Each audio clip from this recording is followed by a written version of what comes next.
Hello, Africa. Today I've decided to join the conversation. I have been watching a lot of wonderful things happening with African Americans returning to Africa. I applaud Ghana for declaring 2019 as the year of the return of all the children of Africa who are in diaspora. This is very interesting because 30 years prior to that, when I formed my band, Jamalid, um, my partner was African American, my then spouse, and that was one of our main goals to create a bridge between Africa and its children in diaspora through our music. Um, we went to Africa ourselves to start a business, to start a trade, buying and importing into the U.S. African artifacts, fabrics, clothing, fashion, and even have a restaurant catering to serving West African food. Unfortunately, that trend didn't catch on, and we went through some experiences in Africa that was very debilitating, and it sank our business right from the beginning. Um, Today, what I want to say is to encourage not only African Americans to continue that trend of return back home, and also Canadians, and wherever they are African people of African descent, because that is really how Africa will be free. It will only Africans that can free Africa. None of the foreign powers or cultures have any interest in us becoming independent and becoming free and holding on to the wealth that we have in Africa. They do come, take it out and gone. And it is also facilitated by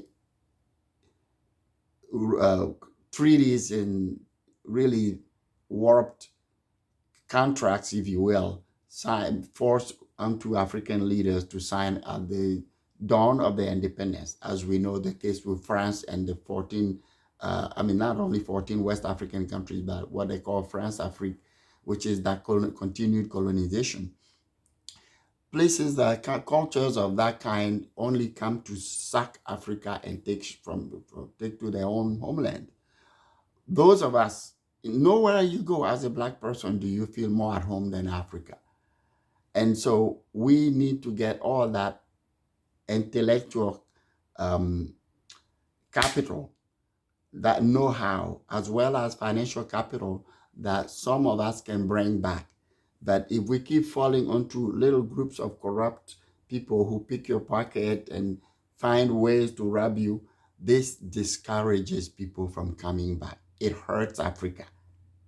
I was a victim of it myself. And yet I was born and raised there. When people do come, we have this so-called um, African hospitality where everybody call you brother, sister, smiling at your face while they pick your pocket. That's how my ex-wife saw it. That these people are robbing us while they smile at us. The officer stops you, you have to give them money. If you don't have it, they just basically grab your wallet and help themselves, which is what happened to me. This kind of thing, when people come and report it, it hurts us.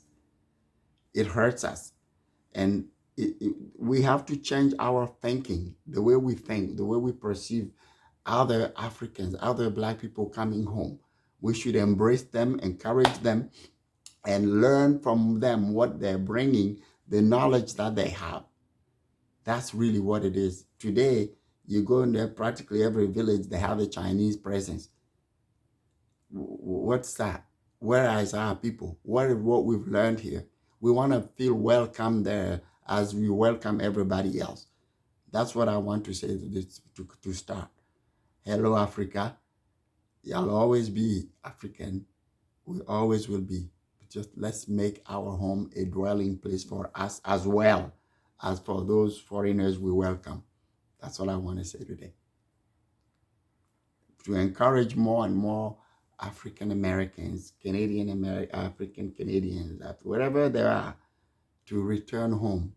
It is how we treat the ones who have been there as they go back and report of the great experience they had, that brings more people. It brings more of us home. I want to go back home to a united land where we feel for one another. That's it. Thank you.